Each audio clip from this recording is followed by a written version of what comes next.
Hello, everybody, and welcome. I am Abby Cruz King, the Digital Marketing Specialist here at Myriad Advisor Solutions. We offer marketing, tech, HR, and other business solutions to people in the financial industry, from transitioning to ongoing support.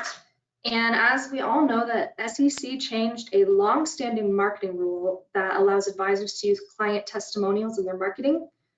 This is an awesome opportunity, but of course, we want to make sure that we follow all the rules and do it properly. That is why we are so excited to have Michelle Atlas Quinn from Advisor Law on today. If you have any questions, there's going to be time at the end for a Q&A, and I'm going to pass it over to Michelle and let her introduce herself and begin her presentation. Hi, good afternoon, everybody. Thank you for joining us. As she mentioned, my name is Michelle Atlas Quinn, and I'm with Advisor Law, and I manage our RIA division. And we're going to talk today about the Investment Advisor Act's new marketing rule. We call it new. It went into effect in May of 2021. A lot of the rules that we live under in this space are from the 1940 Act, so that is still very new. But at the same time, it's really important that any marketing that you've been doing since May of 2021 follows these rules. And there's some really good opportunities in here of things you can start to take advantage of, and some people aren't yet, because the rule we were just talking about it, Abby and I, is about 400 pages. And that can be very intimidating. So let's look at some specific examples and figure out how this rule can help you advantage your business. The first step is, what is an advertisement?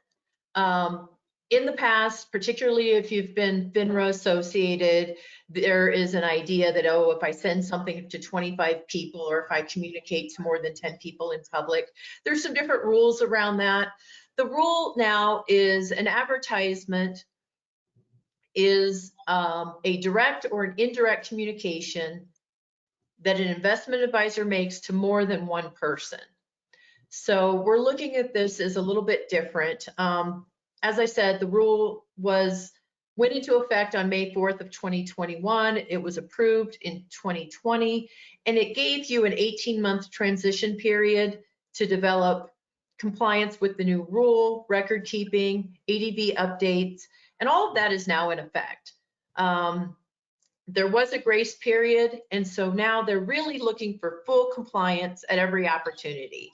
So when your firm is audited, they will be looking at whether you are prepared.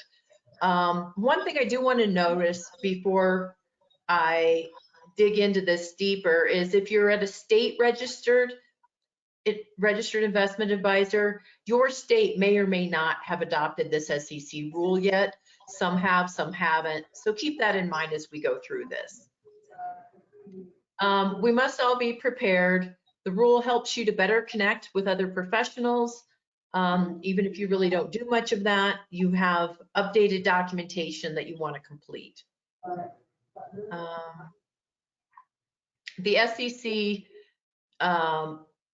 doesn't require solicitors to register as IARs. There are some solicitor situations in here where individual states may require IAR registration. So let's think about that a little bit too. But let's look at this. When we use the word client, it means investors in private funds, as well as investors that you manage their money. So as I was saying, any direct or indirect communication, you think, what is indirect? Direct seems simple, you send an email. Indirect would be something you publish to the public. That they make to one or more persons. If it includes hypothetical performance, you can now use hypothetical performance, but you also need to follow the rules for that, which we will get into. And also, if you're communicating to an existing client about a new service that you offer, maybe it's a service they're not currently taking advantage of, or it's a service that is new to your firm, these rules apply. So, and then third of all, and advertisement is an endorsement or a testimonial, which you provide direct or indirect cash or non-cash compensation for. This cash or non-cash comp would also be reduced advisory fees, any kind of sales competition, any kind of gifts or entertainment provided in exchange for a testimonial or an endorsement falls under this rule. All right. And I would say, certainly, if you have any specific questions, go ahead and type those in, and Abby will get those to us as we're going through this. So keep that in mind. The prohibited statements really haven't changed, right? You can't lie to people, and you can't hide the truth from them. I mean, it's really the basics of it, right? So no untrue material statements. What is material? Material is something that someone, if they knew it, would make a different decision. So if you're going to provide a material statement of fact, it needs to be substantiated. You have to have a reasonable basis to believe that it's true. If there's any untrue or misleading implications or inferences, for example, it prohibits information reasonably likely to cause confusion or a misleading implication or reference. A lot of this is things that seem pretty intuitive and that we know that you don't want to mislead the public.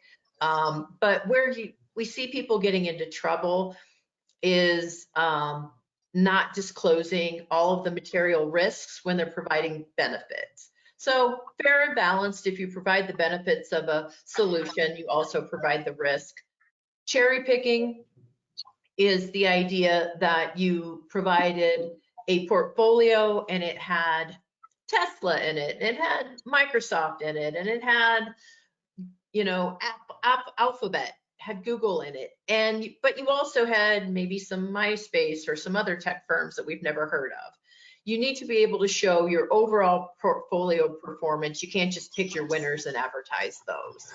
Again, it seems kind of standard and what you would expect, but sometimes we see that, you know, your aggressive portfolio did great, but your moderate or your conservative didn't do as well, and you only market the aggressive. If you're offering 3 different portfolios and you're advertising them, you should advertise them similarly. And then anything that's otherwise misleading, it's a catch-all, and it really makes sense that you use your common sense and don't try to mislead the public. But what's interesting now is case studies are allowed. Case studies is kind of the opposite of cherry picking, maybe. You take a situation with a specific client. Obviously, you're not providing their name or their account numbers, but you can say that Bob and Sue Smith, Bob was 58, Sue was 60. They're still working. They have a joint income of 300,000, a liquid net worth of 2 million, a moderately high risk tolerance. And we advise that they go into X fund and Y fund. And over the past 10 years, they've had this result. So there is a sticky point about how to make it reasonable and balanced. You need to disclose that had the market conditions been different or the interest rate situation been different, their results may have been different. But this is a true story, and this is what we did for these individuals. And you don't want to pick your most unusual case. You want to pick one that is a case study that really talks about how you've helped people. So let's talk about very specifics. All of this is newly allowable, and you should think about how it works in your business. So there's both testimonials and endorsements, but they both kind of fall under the same requirements. But at the same time, as you're disclosing them and you're putting rules in your policies and procedures manuals around them, you want to understand that your regulator will be looking for how are you using testimonials, and how are you using them? Are you using endorsements, and how are you using them? It's a very simple thing. A testimonial is a client that's using your services. The client can talk about their experience with you or an individual rep at your firm, and they can either directly or indirectly solicit prospective or current clients. Current clients say, hey, I work with Bob to manage my individual account, so do you. But I also have him look at my 401k, and he does some non-discretionary advice on my 401k. Are you using him for that?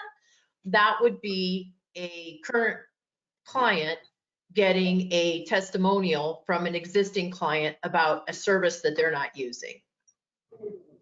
Also, it refers to any current or prospective client that they're saying you really ought to, you're being recommended. I mean, that's really what it comes down to.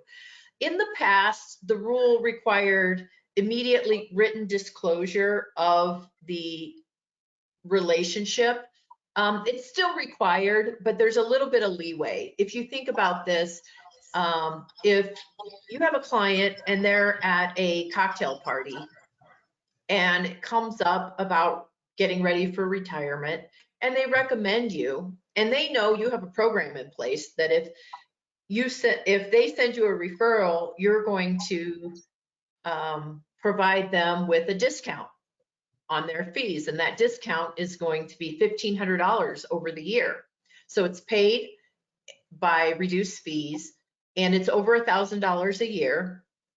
And they know, hey, if I send in people, I'm going to get a discount. You can do that, but it needs to be properly disclosed to the individual that's being referred that, by the way, I send people to Bob because I think Bob's amazing. But in addition to that, he does reduce my fees when a client signs up with him that I've referred to him. They need to tell them that, but and then it also needs to be in writing. So for example, if you're paying your clients a reduced fee to send you a referral, the email, hi John, meet Bob, Bob's the advisor I was telling you about last Friday night. Bob's great, here's his contact information. By the way, as I mentioned, he does provide me with reduced fees when I send him referrals. The information has to be there. Endorsements are similar. An endorsement is a person who is not a current client. This we think of other professionals. So for example, you may have a estate attorney or a CPA that you give referrals back and forth. You need to look at that for whether it's cash comp or non-cash comp. If you're sending them more than $1,000 worth of business for any given year, then it may fall under the non-cash comp, and you may need a written agreement with that professional. But the written agreement merely has to explain to them, and we can provide samples if anyone's interested, but the written agreement needs to say that we provide referrals back and forth to one another. Those referrals may, in a given year, may provide more than $1,000 in benefit to either party. And you need to have that in writing so that the auditor can see it and so that it's in your books and records. And then with each individual referral, you want to make sure that if they're referring the client to you, that they mention, by the way, Bob's a great guy, I love working with him. He sends me clients, I send him clients. So we have that kind of relationship. And it needs to be provided in that way. Directly or indirectly, you could have advertisements that endorse you, say in their quarterly statements. They provide that information. If you need help with advisory services, contact Bob. It goes out to all of their clients. It's a little direct, but it's also could be considered indirect. The most important thing is if someone is sending you business, you need to think about, are they being paid and are they receiving any non-cash compensation? If they are, did they tell the person that they're referring that there's some kind of compensation going back and forth? Previously, these things sometimes weren't even allowed at all, but now under most SEC schemes, they are. If it's over $1,000 annually, think about that. If it's non-cash or cash comp, there needs to be disclosure. Let's talk about some examples. If you had a website that was a lead generation website for a firm, sometimes social platforms, LinkedIn, Instagram, Facebook, they comment, they forward, they like. Those would be endorsements. Unless the person who's doing it is a client, they could also be a testimonial. But they do need to follow the rule. If it's a lead generation firm, they need to, you need to have a written agreement with them. You have, if there's cash or non-cash comp, it needs to be disclosed. And again, material is generally determined to be over $1,000 in an annual. Were they your client? Are they an affiliate? Are they a sub-advisor? If you have that kind of relationship, it needs to be disclosed. And it can be disclosed. This rule allows it to be orally or in writing. So in your cocktail party example, nobody's pulling out a document that says, here, I work with Bob and I give him referrals. Please look at this. It says he gives me over $1,000 in free stuff a year so that I refer you. You don't need to do that. But what they do need to say is, you know, I send people to Bob from time to time. He sends them to me from time to time. It's a good working relationship. I trust him and I believe in him. Or orally, it could also be maybe the non-cash comp is, you know, Bob and I are in a charity golf tournament every year and it's a $2,000 entrance fee. Bob always pays that for me because I send him referrals throughout the year and I believe in him. Those kind of things need to be disclosed, at least orally. We like to see them, lawyers, I know, we like to see them in writing, in an email, if it's convenient, but the rule only requires it to be orally. So kind of keep that in mind. A blogger's review of your website, something like that, could be an endorsement or a testimonial, depending on if they are your client and you work with them. Or like I said, it could be an estate attorney that you provide services, you know, that you refer them, they refer you, and it's a mutual exchange. It doesn't need to be in writing or disclosed if it's under $1,000 in business to them or to you in a year. But oftentimes it makes sense to have that agreement in writing. Your lawyer friends will love it. And certainly if you are going to be doing over that de minimis amount, you want to have it in writing. So the disclosure needs to be clear and prominent for written endorsements or testimonials. If it was given by someone other than a current client, you need to also disclose whether there's cash or non-cash comp, and then any brief statement of material conflicts. So for example, if you're providing a testimonial or endorsement on a social media platform, the advisor does need to prominently label it as a testimonial or as an endorsement, and if it is being paid. So if someone posts on their social media platform about your service and you do pay them for that, it needs to say this is a paid endorsement or this is a paid testimonial. Like I mentioned before, if it's going to be more than $1,000 a year that you are paying to them or in non-cash compensation, you do want to have a written agreement with them. That the key here is the regulators are looking to know that you told them they need to disclose the conflicts. You're not going to be there at the cocktail party. Otherwise, they just say, hey, Bob, come on over and talk with us. So you have to trust that the person that's referring you, that's giving you that testimonial, and is going to be compensated, does provide this disclosure. And having that written agreement protects you if they forget that they agreed, they would mention it. And it helps them to understand what's required. You can't receive testimonials or endorsements from an ineligible person. That's someone who has been suspended, their license has been suspended, they've been convicted of fraud. It's often what we talk about as a bad actor. And you might have a really close friend who sold a lot of alternative investments and got barred from FINRA, and they're a nice person and they have contacts. They can't refer people to you under this rule because they're considered a bad actor. So if you have questions about who's referring you and whether they're eligible to do so, I think it's important to consult with an attorney or a compliance analyst that can help you make that determination. Doesn't apply to a lot of people, but we want to be aware of it. The other thing is you are required to provide oversight. So it's important that you have a reasonable belief that any testimonial or endorsement complies with the rule, that they have made that disclosure that yes, I'm being compensated and it is a conflict of interest because I will be compensated for me. But at the same time, I've worked with Bob for 15 years and he's amazing and I'm really happy with the service and the support and the performance. Yeah, and again, you want to look at if someone is eligible, and it only applies to those who are being compensated, like we said. Any other disclosures, if your brother's out there saying what a great guy you are and your brother happens to be a fireman and you want to recruit fireman pensions. I worked with a client who all she did was support firefighters, I should say. And your brother's a firefighter and he is going to refer people to you.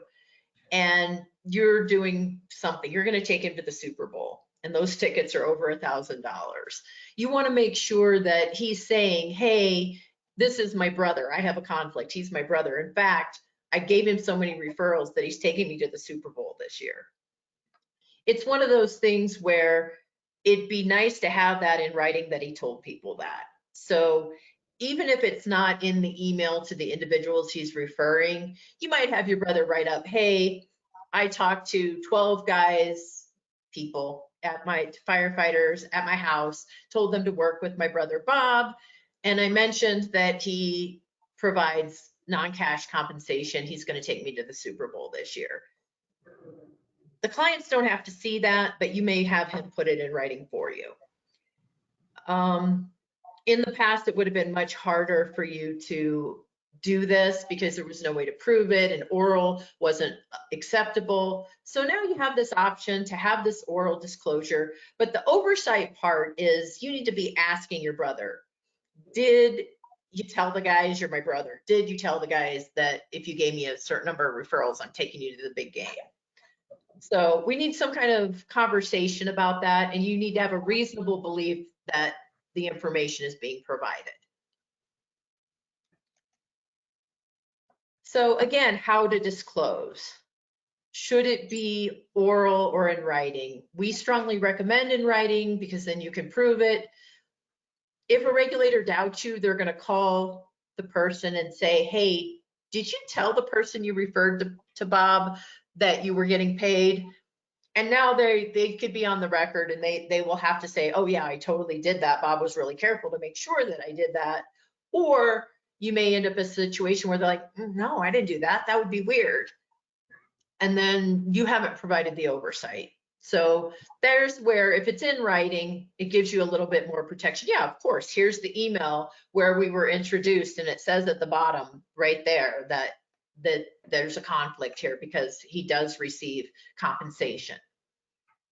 It needs to be conveyed immediately.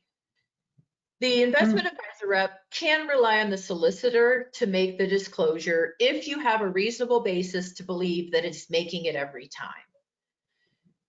It's best to prove that the solicited client signed something that they've received disclosure from the solicitor. It's not required, but if when you sign up someone from a solicitor, if somebody's regular job is to solicit for you, they get a part of their ongoing opening package. There's a million things they have to sign when they sign up with you, from your advisory agreement, they need to receive your privacy policy, all of that. If in that package they come from a specific solicitor and you have them sign a couple of sentences that says, I understand that the referral was provided by a solicitor who is being paid, that's great to have. I think it's important if you're having someone's regular job is to solicit for you and they are not a member of your firm.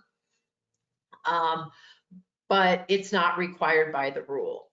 The rules changed because solicitors can't always provide the disclosure in writing at the gym, at the golf club, at a conference.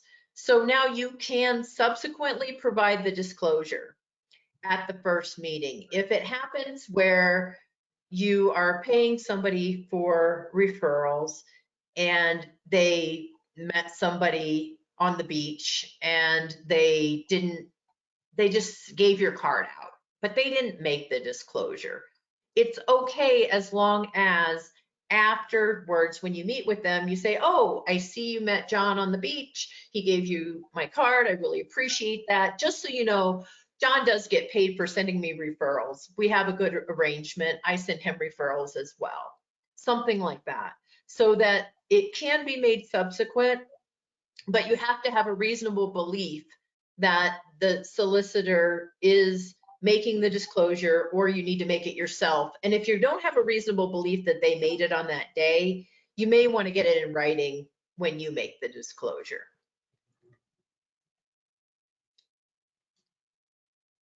So testimonials and endorsements are not provided by people you work with.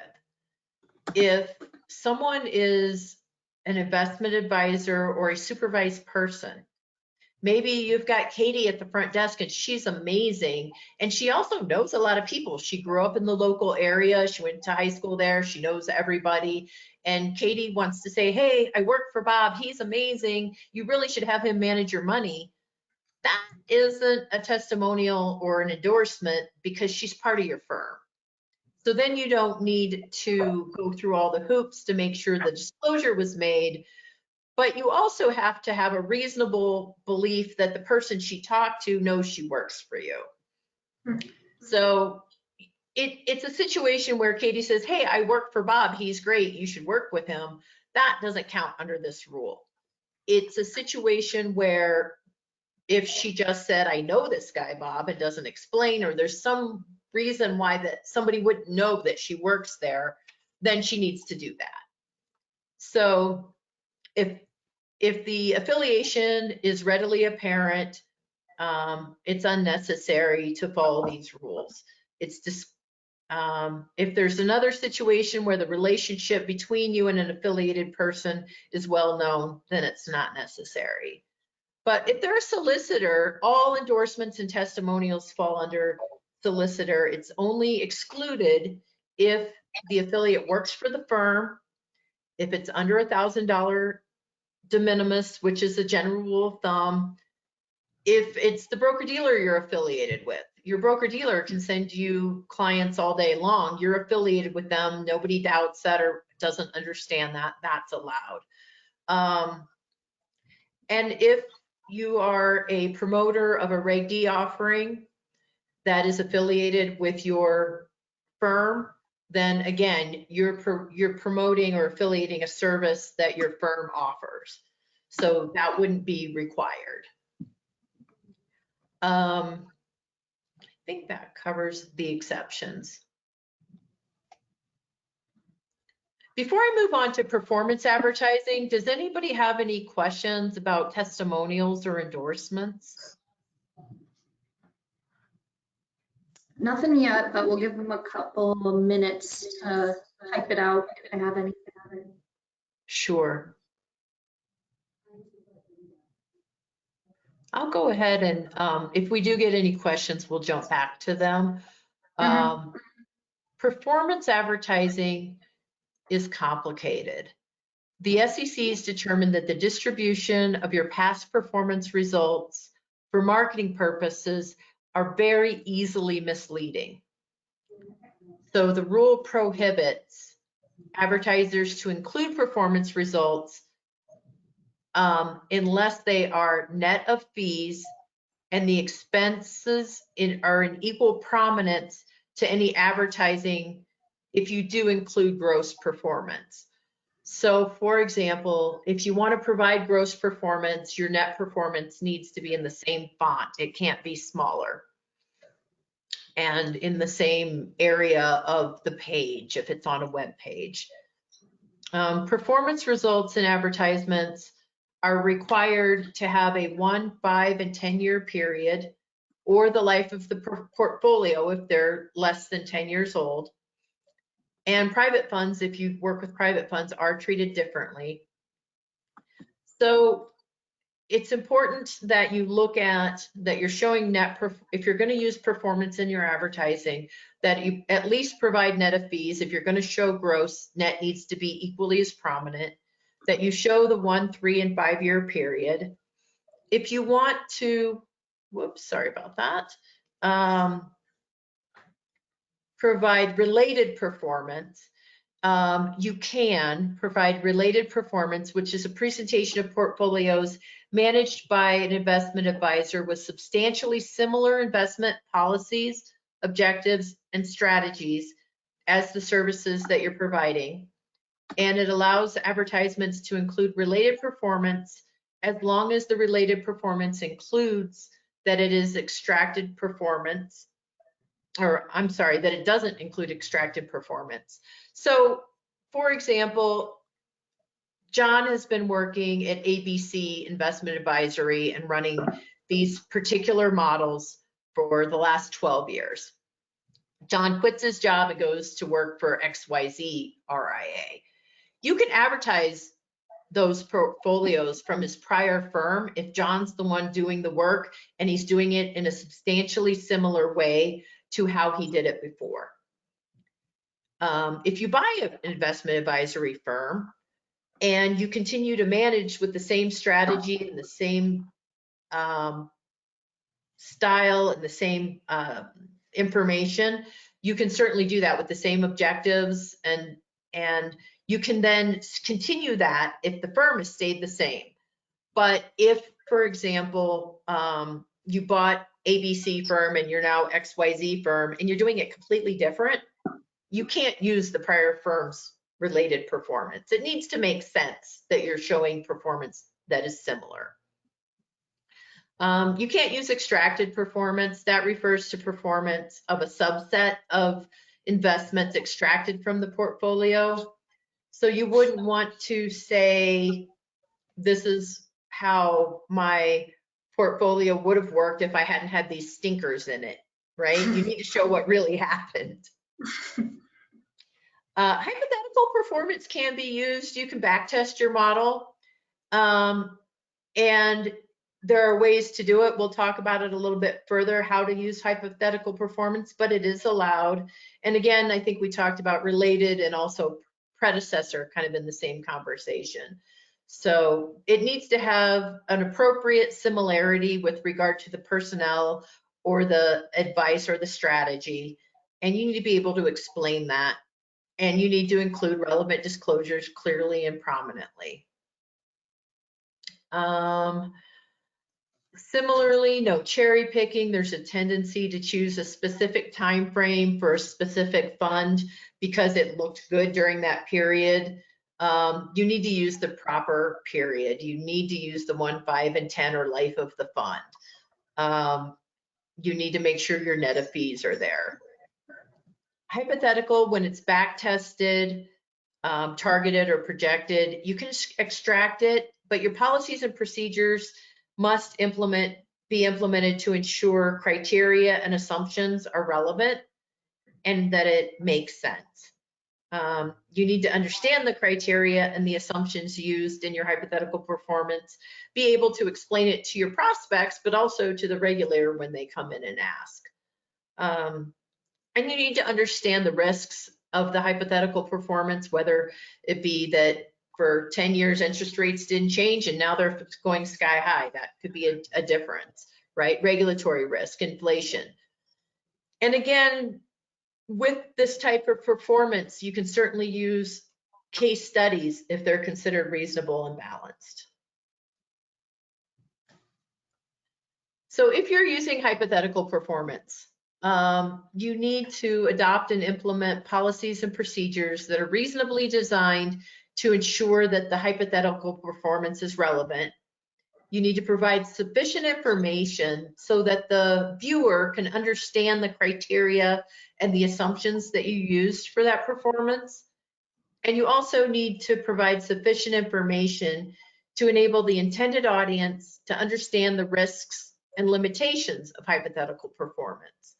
So for example, if we had put together some hypothetical performance in 2020 in January, certainly we had no way to know the risks that were coming in March and April, right?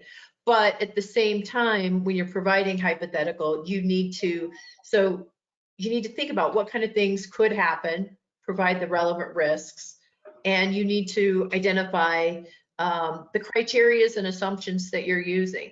So this hypothetical performance over a 10-year period, it looks back and it assumes that interest rates were in this range, inflation was in this range. And you need to clarify how that works in your policies and procedures.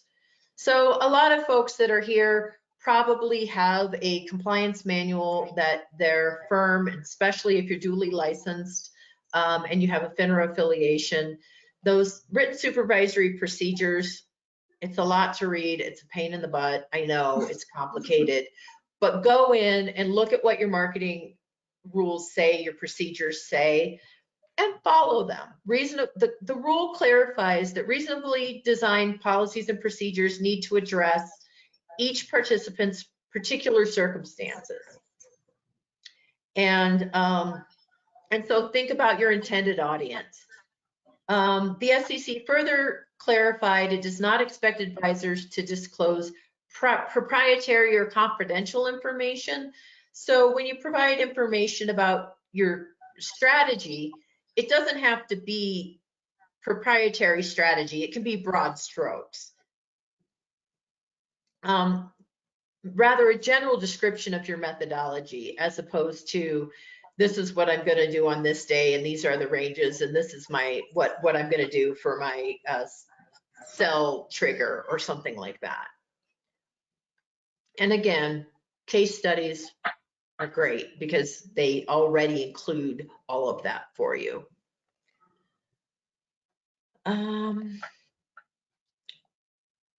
Exclusions from hypothetical, the communications involving hypothetical performance, if someone specifically requests it. So you're working with a prospect and they say, hey, I'd like to see what that, you recommended I use your moderate growth portfolio. Can you show me what it did over the last 10 years? That doesn't have to have all of the disclosures on it. You can pull up the performance, take a client's name off of it, an account number, and provide that specific information to that specific individual if they ask for it. It still can't be misleading. You still can't cherry pick time frames or holdings. It can't be inaccurate. It can't be false. But if one person asks you, you can send it to them and you don't have to create a marketing brochure with all of the disclosures.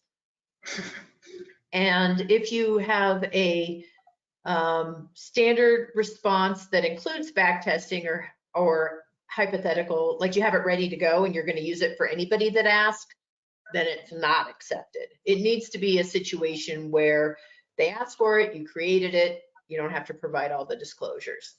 Also, private fund investors, if you're having a one-on-one communication with them, you don't have to provide them all of the risk in that one-on-one communication.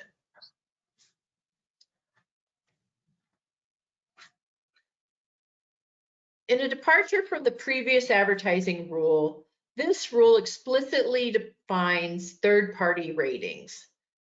If it's it has to be in the ordinary course of the business for the third-party rating entity. And if it's not part of their ordinary course of business, then it would fall into the definition of an endorsement.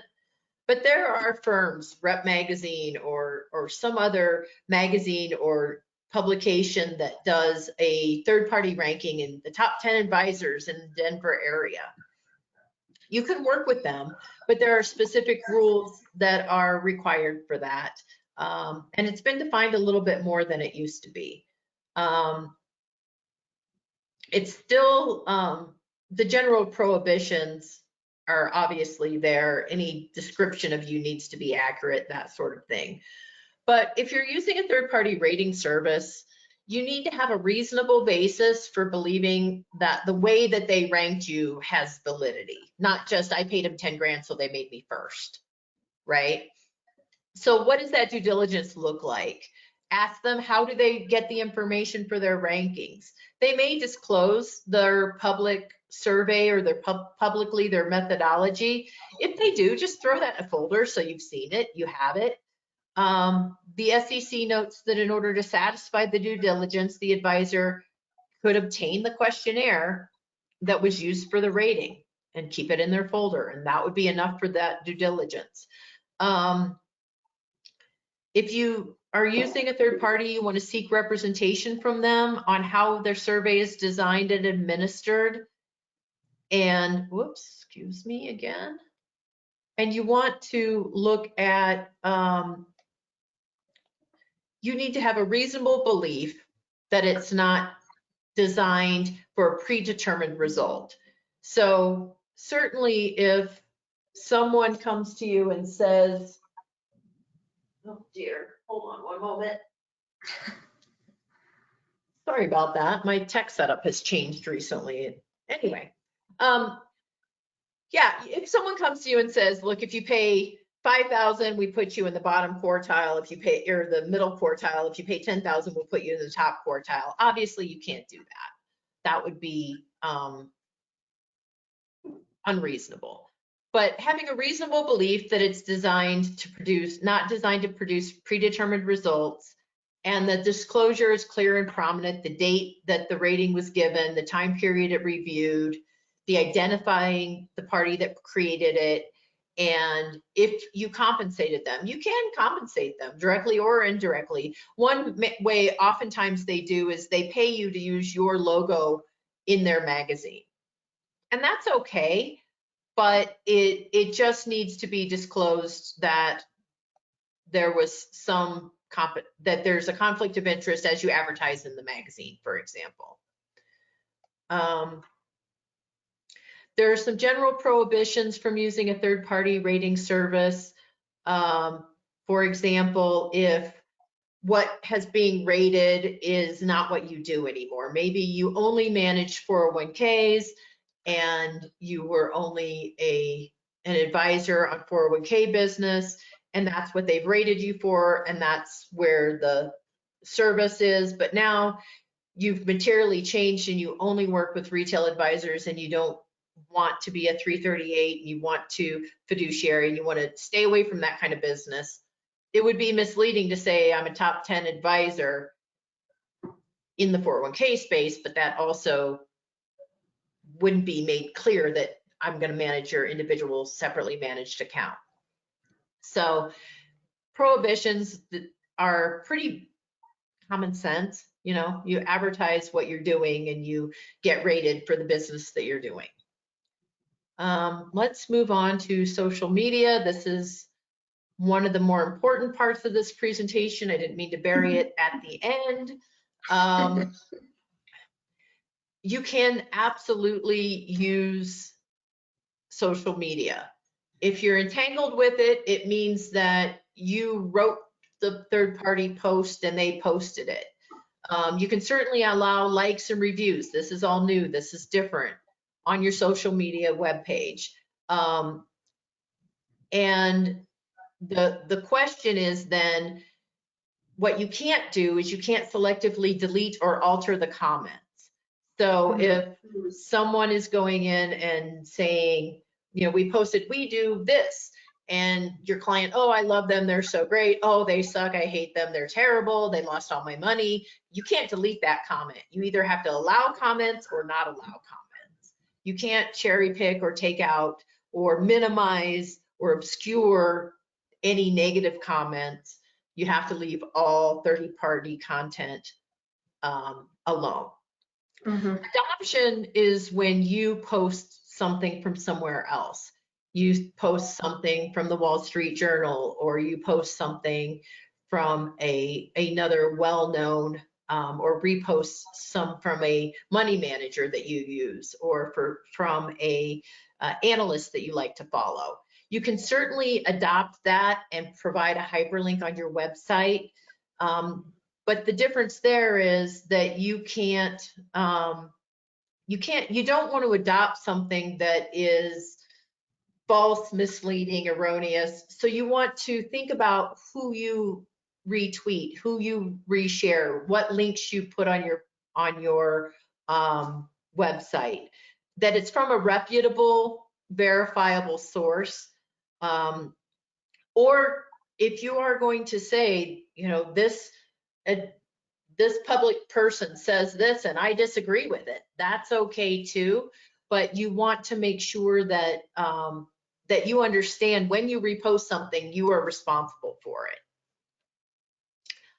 Social media must be archived. That's probably the biggest problem. There's some difficulty in finding ways to archive your social media.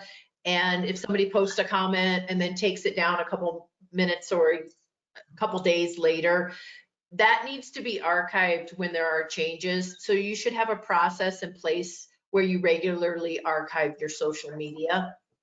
And where it's required to have a disclosure, for example, if you're reposting a testimonial, especially if it's paid by a cash comp or non-cash comp, then it needs to be disclosed that that was a paid testimonial.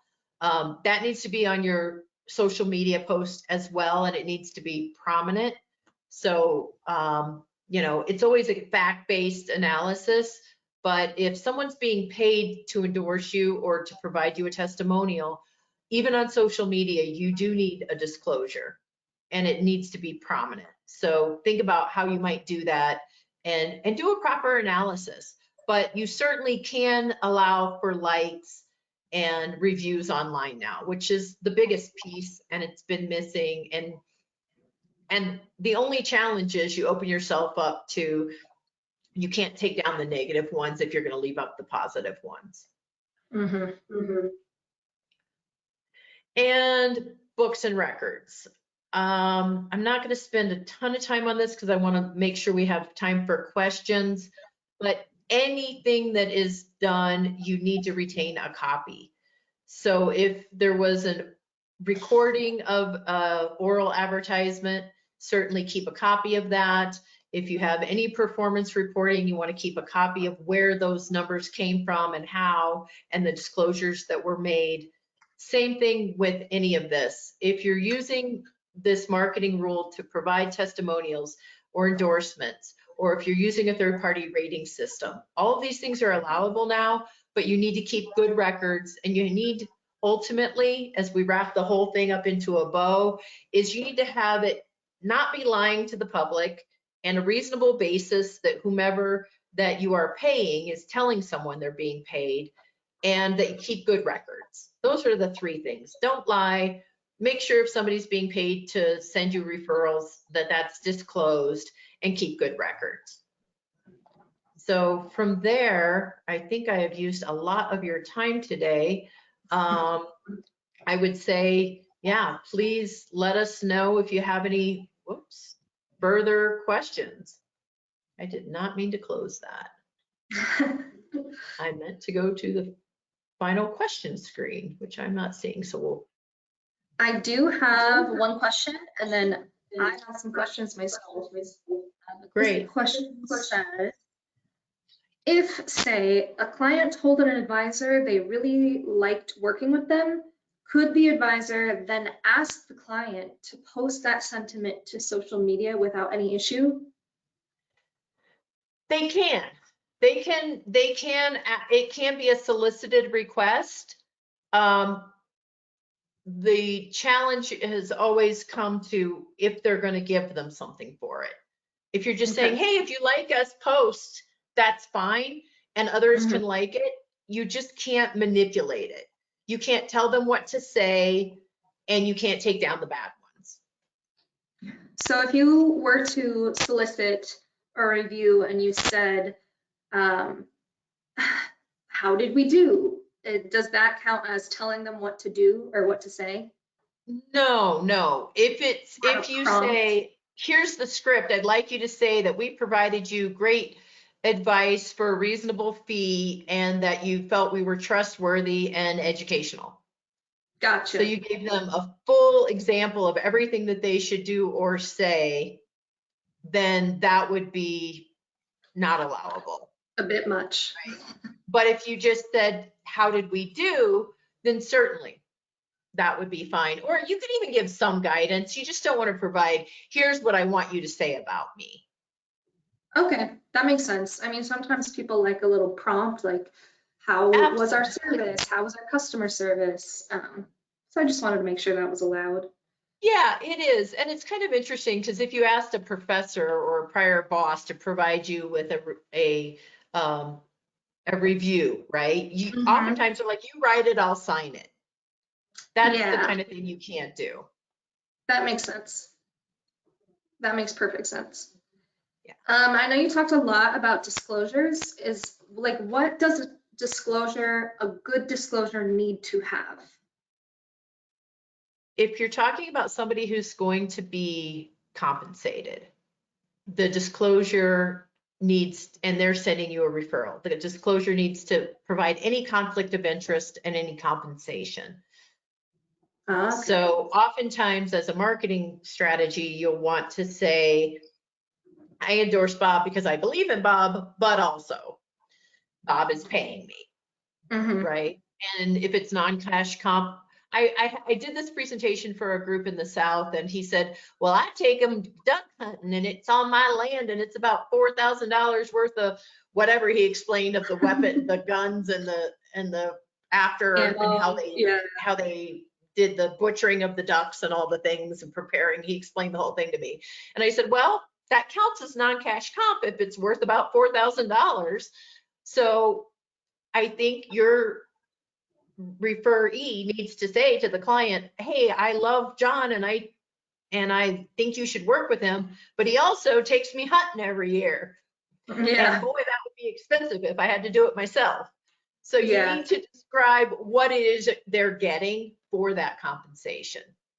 If it's non-cash comp, that's a little weirder and harder to do, but I think you just need to make sure that the spirit of it is that you're receiving something for referring, and the person might not trust your referral as much if they know what you're getting. So they need that information to make a good decision.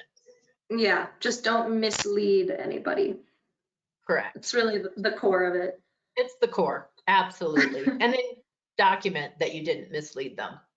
Yes, you talked a lot about keeping good records and good documentation.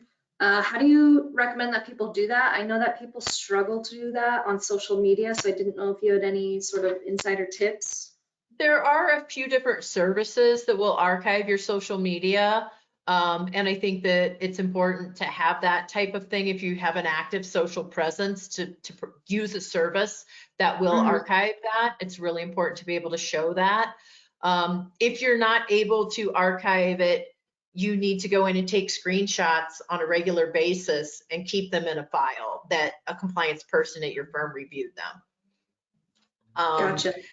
So there's a few ways that it can be done, but most important is that you're keeping those records in some manner. I've had a lot of interest in Google reviews. How does this rule kind of play into that? What are some ways that people could do it wrong?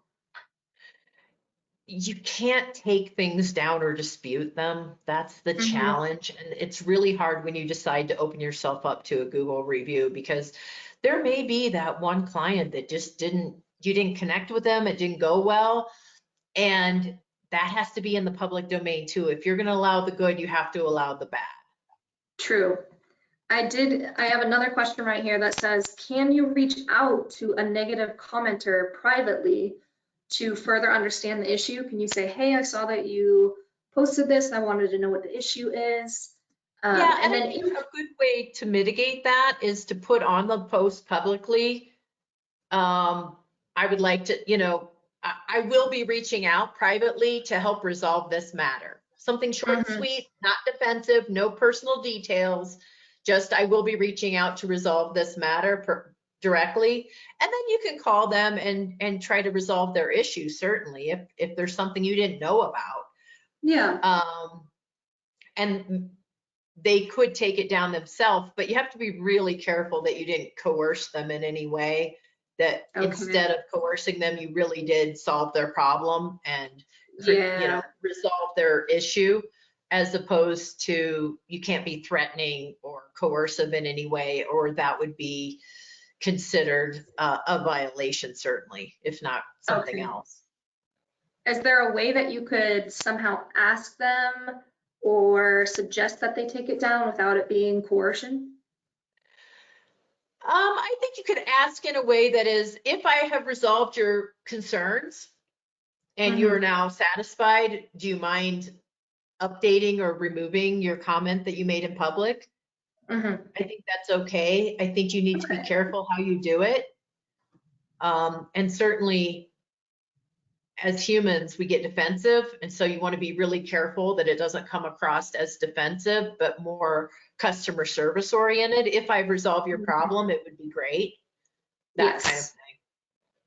I know that you can't take down any sort of negative comments, but from a marketing perspective, I have seen a lot of success with people being very direct with those negative comments and saying, I'm sorry that you had such a negative experience. That is not what we strive for. Please reach out to us so that we can make it right.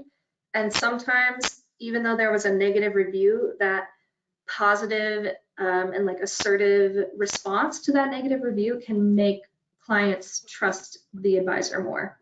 Absolutely. That's great advice, Abby. Absolutely. The last thing I want to ask is just what is the biggest thing that you are seeing people get wrong? I would say people want to take down negative comments, Mm-hmm. and that's hard, and you can't. If you're going to leave up comments, you have to have both. And then the other is hypothetical performance can be tricky. You want to Mm-hmm. consult with a professional if you're going to use hypothetical performance, because you need to make sure that you're not giving away all of your strategy, but at the same time, you're providing the right amount of detail as to how you came up with that and the time period. For example, most recently, if you use the last 10 years, you may say this performance was achieved in a low interest rate environment. That might mean an important disclosure because that's not maybe where we're headed.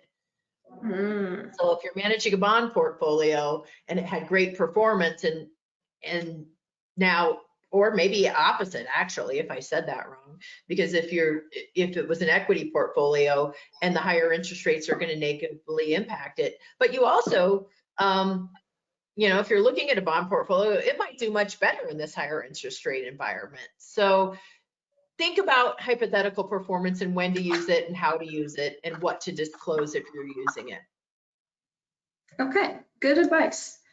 That is all the time that we have today. We had some really good questions from the audience. Thank you all for being here, and thank you to Michelle for all that info. We definitely have a lot to think about and work on. A recording of this webinar is going to be sent out to everybody who registered, so be sure to keep an eye out for that in case you want to reference this later. I'll pass it off to Michelle to say her goodbyes. Yeah, thank you all so very much. If you have any legal questions, we're here. Abby has my contact information, and we really do focus on individual investment advisor reps and registered reps. So we're here if you need us, and it was really great to have a conversation with everybody today. Thank you, Abby. Thank you. Bye-bye.